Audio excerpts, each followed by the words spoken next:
Once you have a lot of ideas, or once you kind of have a foundational element to your e-commerce, running a critique workshop is a really great way to improve on that or take what you already have and push it forward.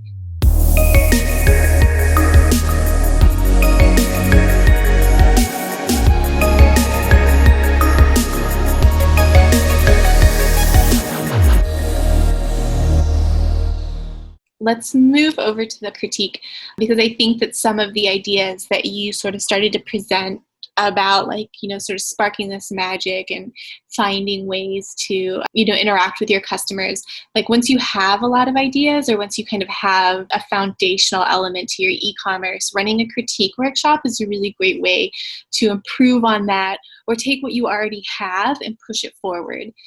So maybe you already have some components of omnichannel integrated into your e-commerce store. You can show people like what's available in store, or you can, have virtual store experiences. And so then the question is like, what's next? Like, where are we going with this, especially into the AR and AI space?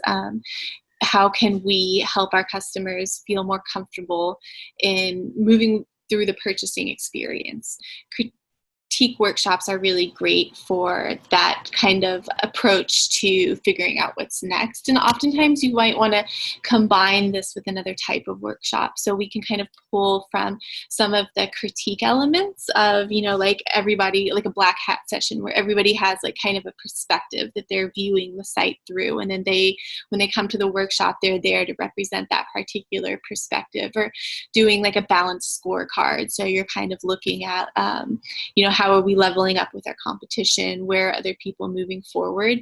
And just generally gathering feedback from across the organization, I think, is a really great way to kind of identify some either quick fixes or some easy paths forward that, don't require a big scope, or they don't require a huge budget. So you can kind of focus on those things and figure out, where you want to see improvement or where you want to see growth to your user experience.